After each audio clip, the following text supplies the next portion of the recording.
Assalamualaikum warahmatullahi wabarakatuh. Om Swastiastu, Namo Buddhaya, Shalom. Shalom sejahtera untuk kita semua.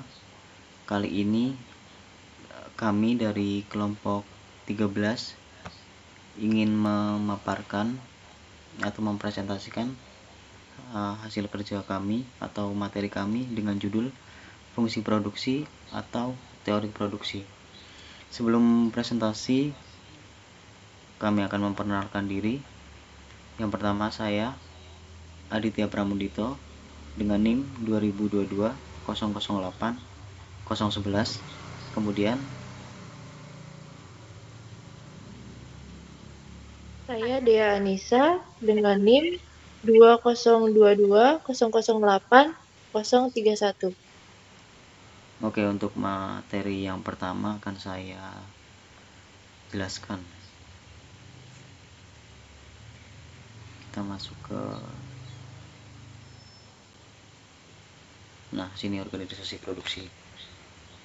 Organisasi produksi ini yaitu ada produksi.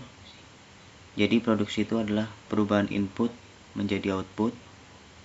Kemudian di dalam input terdapat tenaga kerja atau labor. Kemudian ada modal yaitu kapital, dan ada lahan atau land. Kemudian ada input tetap atau fixed input, lalu ada yaitu tidak berubah dalam periode tertentu. Lalu ada input tidak tetap atau variable input, yaitu input yang dapat berubah secara mudah. Kemudian di organisasi produksi itu ada jangka pendeknya atau short run, yaitu paling kurang ada satu input yang tetap. Kemudian yang jangka panjang long run, semua input bersifat variabel. Nah, kita masuk ke fungsi produksi dengan dua input. Jumlah output yang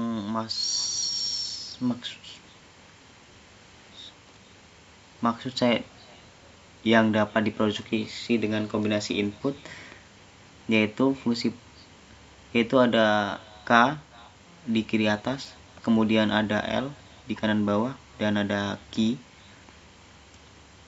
di mana K ini adalah kapital, kemudian L ini sebagai labor, dan Q ini kuantitas. Jadi kolom dan garis ini itu melambangkan seperti teka-teki silang. Misalnya untuk K1 dengan L1, maka nilai yang diperoleh 3. Lalu untuk K1 dengan L2, maka diperoleh 8. Sama juga dengan yang baris kedua ini. Untuk K2 dengan L1 sama dengan 7 kuantitasnya. Dan yang 39 ini pun sama dengan K6, lalu L6 diperoleh 39 kuantitasnya. Nah, di antara kolom ini angka yang paling besar itu 42. Jadi ngapain kita jauh-jauh ke K6 dengan L6 hanya mendapat 39, sedangkan dengan kapital 5 saja dengan labor 5 kita bisa memperoleh 42. Artinya tingkat tertinggi dalam fungsi produksi dua input ini. Jadi semisal saya kasih contoh itu perusahaan handphone ya, dimana perusahaan handphone ini memerlukan komponen dalam membuat produksi handphone tersebut. Nah, jadi sebisa mungkin perusahaan tersebut dapat meminimalkan biaya dengan kualitas produk yang bagus. Nah, jadi 42 ini kalau kita gunakan 42 ini berarti produk yang dibuat oleh perusahaan tersebut itu mungkin tidak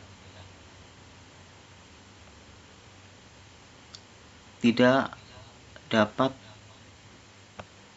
meminimalkan biaya perusahaan tersebut, sehingga kita menggunakan yang 39 ini dengan K6 dan lebar 6 itu agar dapat meminimalkan biaya dan mendapatkan produksi yang baik dan tidak ada faktor yang dapat atau tidak ada faktor yang merugikan, seperti itu.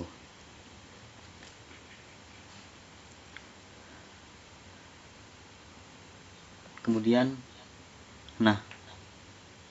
yang ini sama aja, sama kayak tabel garis tadi. Maaf sebentar. Nah, di sini jadi saya lupa menyampaikan, untuk kapital ini memiliki nilainya 1 sampai 6, ini 1 sampai 6. Kemudian yang lebar ini juga 1 sampai 6.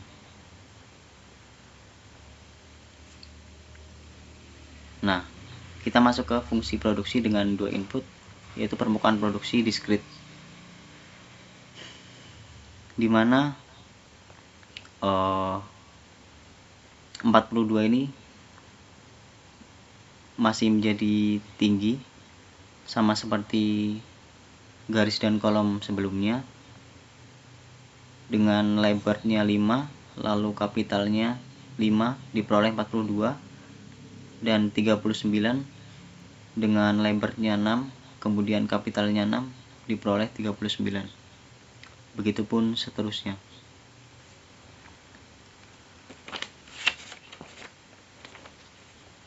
Kemudian yang ini permukaan produksi kontinu, dibentuk dengan kurva dalam 2 dimensi. Ada K1. K1 ini sama dengan juga K1 ini nilainya 6. Nilainya 1 sampai 6. Lalu K2 juga ini nilainya 1 sampai 6. Dari fungsi produksi tadi dengan 2 input itu hanya menunjukkan bahwa setiap kombinasi itu memiliki suatu perbedaan. Misalnya nih, ini kan output, ini ada K1 dengan L1. Maka nilai di sini adalah 3. Bentar ya. Nah, ini K1 dengan L1 sama dengan 3. Kemudian K2 dengan L1 ini tadi sama dengan 7. Nah, kemudian yang F ini apa? Jadi F ini sebagai dasar atau nilai 0. Jadi F ini dikatakan 0 ya kalau di sini. Jadi F ke E itu 7 unit. Jadi perusahaan tersebut itu memiliki produksi sebanyak 7 unit dari F ke E. Kemudian yang K1L2 kita lihat lagi. K1 itu K1L2 berarti 8. Kemudian ada K2L2 18. Nah, ini ada K1L2 itu, ini A-nya 8. Terus K2 L2 ini 18.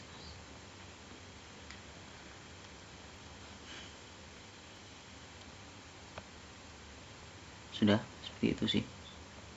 Kita lanjut slide berikutnya. Nah, di sini ada fungsi produksi dengan 1 input variabel, yaitu produksi total sama dengan TP, lalu kuantitas sama dengan FL. Kemudian ada produksi marginal sama dengan MPL sama dengan ini apa ya, delta mungkin ya, delta TP per delta L. Kemudian ada produksi rata-rata atau average production, yaitu TP per L, dan elastisitas output EL sama dengan marginal produksi labor per average product labor, seperti itu. Kemudian slide selanjutnya akan dilanjutkan oleh Mbak Dea Anissa.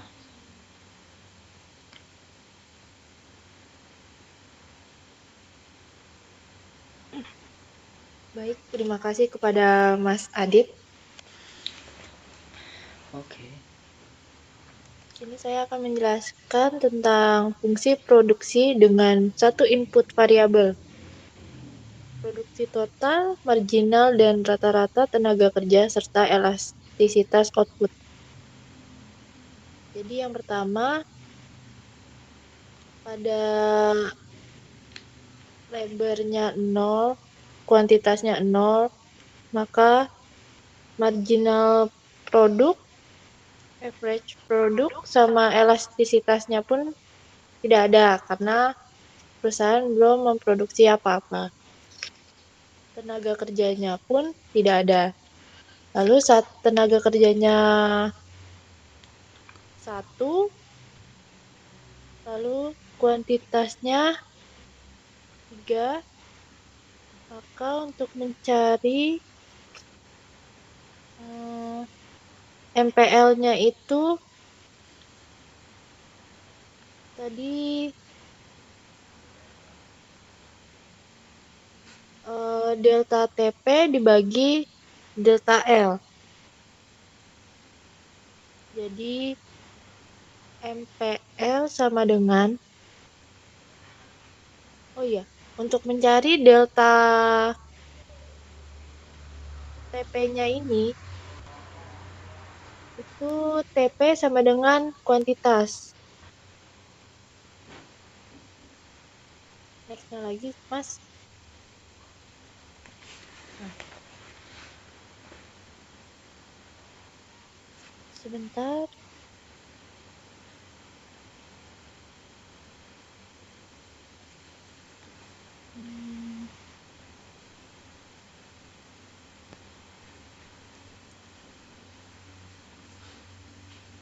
Oh iya benar. Jadi 3 dibagi 1 sama dengan 3.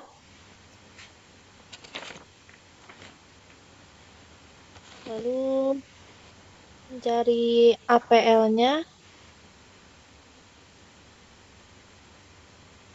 TP dibagi L. Itu sama dengan, berarti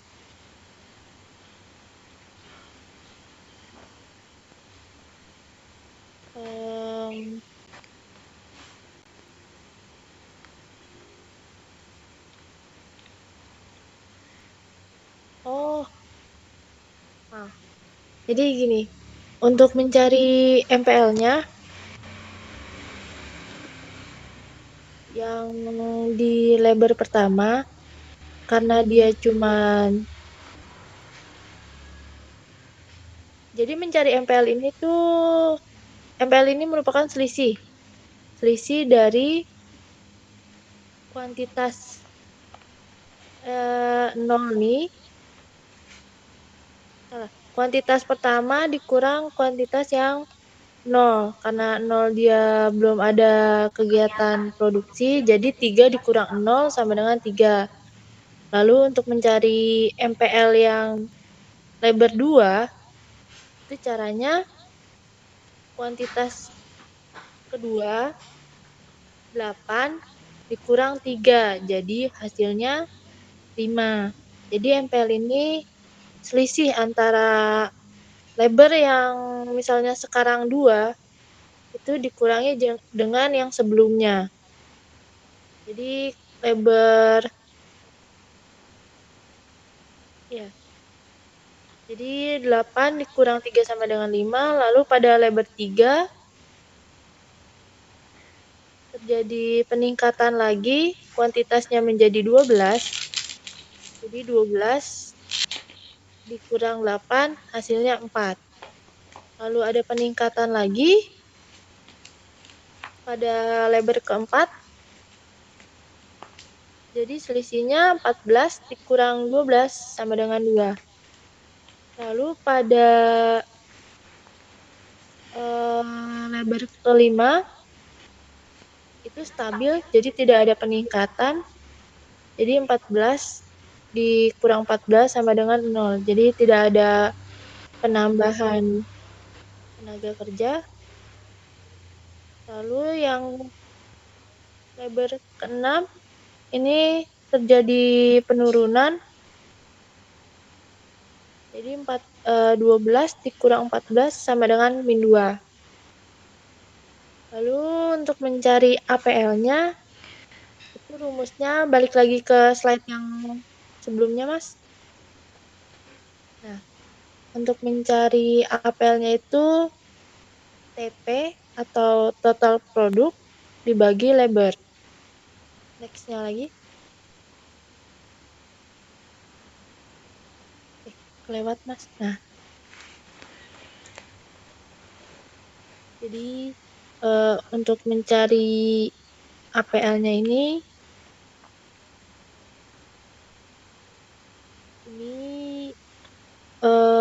yang pada lebar pertama itu tuh caranya 3 dibagi 1 sama dengan 3. Lalu pada lebar kedua 8 dibagi 4. 8 dibagi 2 sama dengan 4. Lalu pada lebar ketiga 12 dibagi 3 sama dengan 4.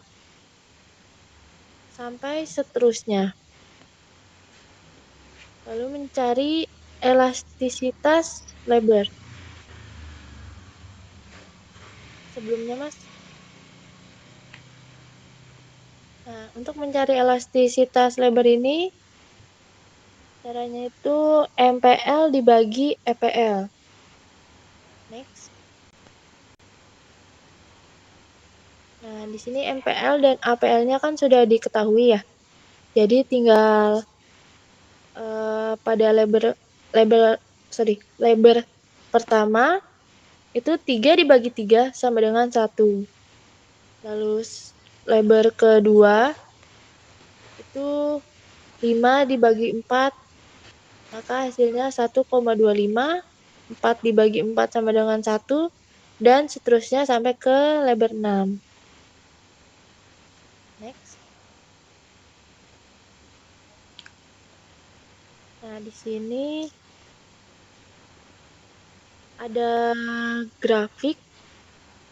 Itu yang pertama, grafik pertama itu ada total output or produk. Nah, jadi yang ke atas itu total output atau produk. Nah, yang di bawahnya ke samping itu quantity of labor. Jadi pada saat lebar pertama, maka total produknya itu 3. Itu ada di titik keempat. Lalu lebar kedua, total produknya 8. Lebar ketiga, total produknya 12. Dari 1 sampai ke 4 itu terjadi kenaikan yang sangat tinggi. Lalu pada titik D ke E itu tidak ada kenaikan, jadi stabil. Lalu pada titik E ke F itu ada penurunan, kayak contohnya seperti dalam satu ruangan yang tidak terlalu besar. yang seharusnya mencakup hanya 5 orang, tapi karena perusahaan ini tuh lagi naik-naiknya, akhirnya perusahaan ini menambahkan satu pekerja baru. Jadi saking penuhnya bukannya bekerjanya bagus, tapi malah tidak bisa bergerak bebas dan malah jadi ada yang ngobrol, terus ada yang kerjanya santai, jadi malah menjadi penurunan untuk perusahaan ini. Lalu di grafik kedua itu ada yang naiknya itu ada marginal sama rata-rata produk. Terus yang garis bawahnya itu lebarnya. Ini untuk yang garis hitam merupakan MPL yang tadi kita udah cari itu. Untuk lebar pertama MPL-nya ada 3, lalu lebar kedua MPL-nya 5,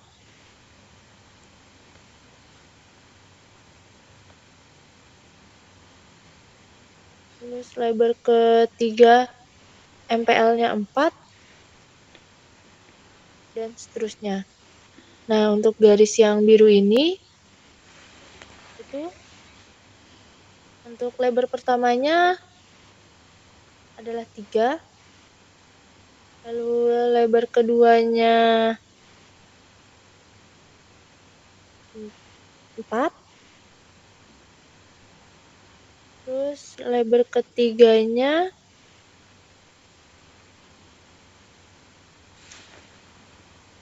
sebentar Mas. Coba di slide yang ya betul.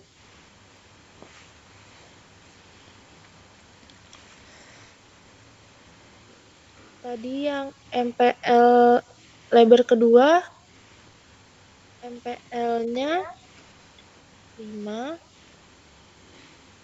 terus MPL-nya 4, terus yang ketiga itu MPL-nya 4, APL-nya 4, dan seterusnya. Lanjut ke yang grafik tadi. Nah,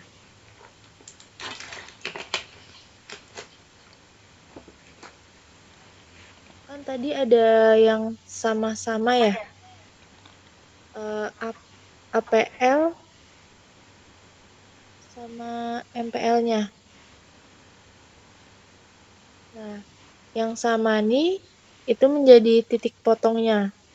Titik potong antara APL sama MPL. Itu ada di antara 2 dan 3. Jadi untuk APL 2 itu adalah 4 dan MPL 3 itu adalah 4. Jadi itu merupakan sebuah titik potongnya.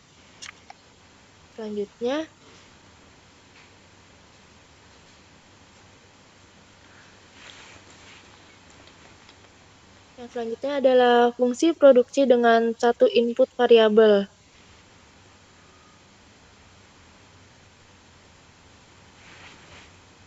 Yang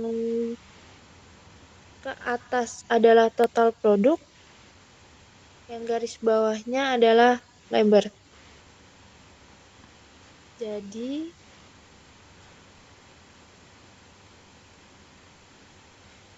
udah Mas? Oke. Pada titik A ini menunjukkan lebar 1 dengan total produknya 3. Lalu pada titik B lebarnya 2 total produknya 8. Jadi di sini kan dan seterusnya. Di sini kan ada titik G, H, dan J. Jadi untuk perusahaan memproduksi, bukan memproduksi apa ya?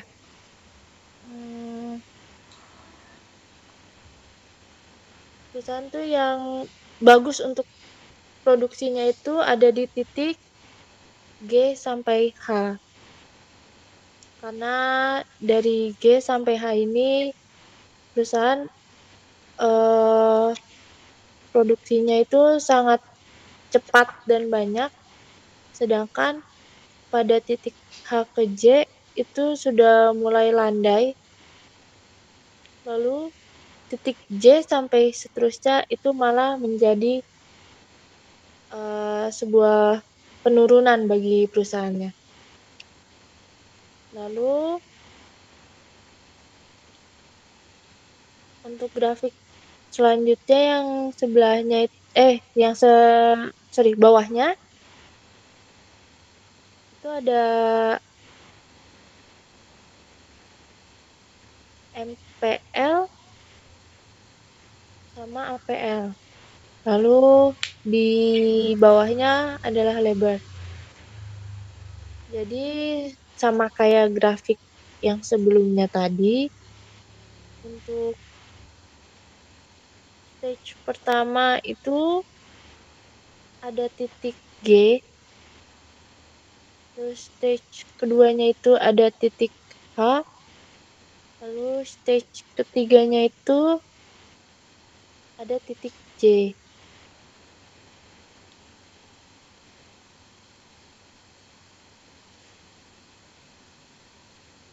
Jadi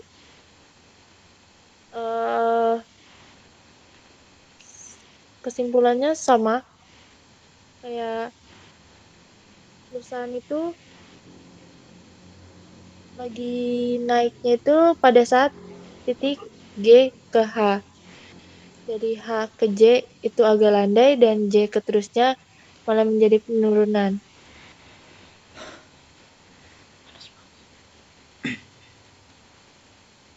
Jadi saat dia sedang naik, perusahaan ini malah menambahkan pekerja yang mungkin ia pikir akan membuat perusahaan ini makin naik, tapi karena dia hanya menambahkan pekerja saja tanpa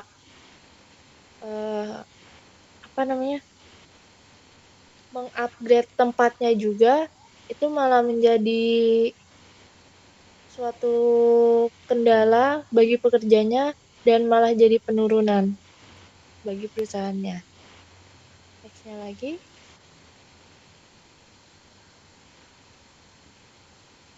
Penggunaan input variabel yang optimum. Yang pertama ada marginal revenue product of labor. Untuk mencari MRPL ini, itu caranya dengan marginal produk dikali dengan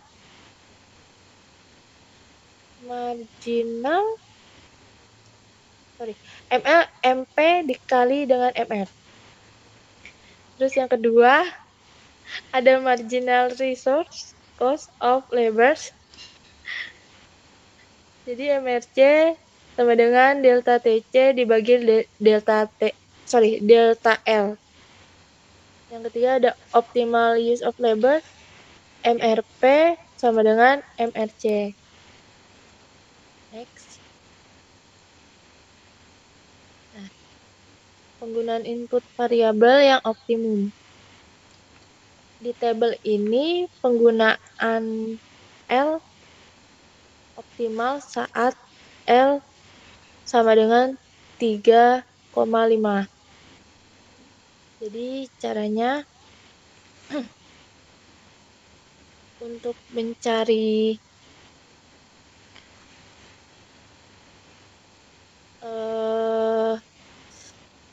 MR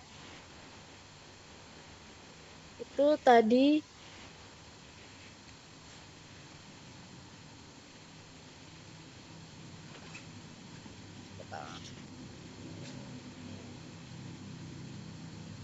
Oh ya, untuk mencari MRP itu tadi caranya MPL dikali MR.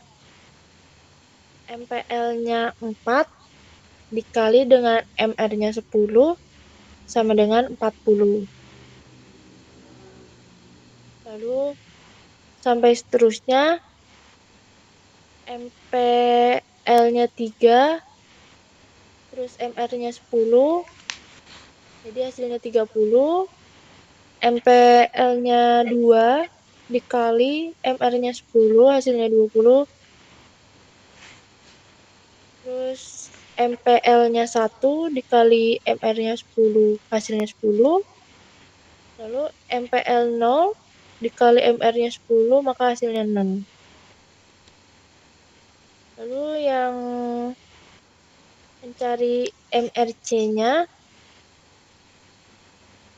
itu karena rumusnya adalah MRC sama dengan delta TC dibagi delta L.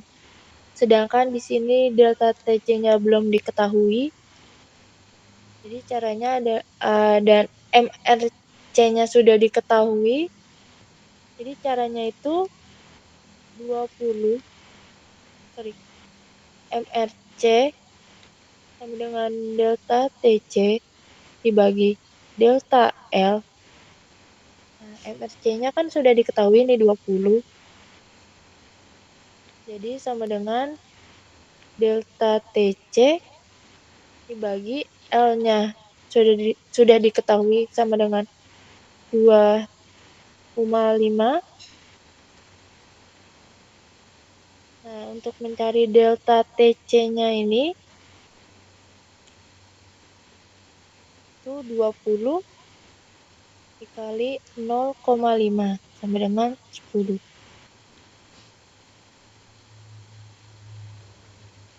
Nah, karena di sini TC-nya tidak diketahui, maka di tabel ini MRC-nya 20 semua. Lalu gimana caranya kita bisa tahu yang optimal tuh yang mana? Itu seperti yang tadi, optimal tuh yang MRP sama dengan MRC. Jadi yang MRP sama MRC-nya sama. Itu ada di lebar yang 3,5, yang tengah. Next.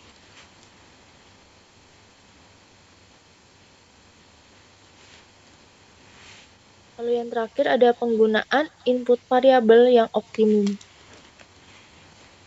Ini yang bagian kiri ini garis ke atas itu harga per dolarnya, lalu yang garis bawah ini lebarnya. Ini pada pada lebar yang pertama itu di 2,5. Nah, tadi ini maksudnya dolarnya itu tuh dia MPL. Coba yang sebelumnya, Mas. Oh, sorry. Yang MRP. Nah, tadi kan di titik 2,5, maka MRP-nya 40. Nah, nih. 2,5 MRP-nya 40. Lalu di lebar 3,0 itu MRP-nya 30. Lebar yang 3,5 itu 20. Terus 4,010 dan 4,5 0.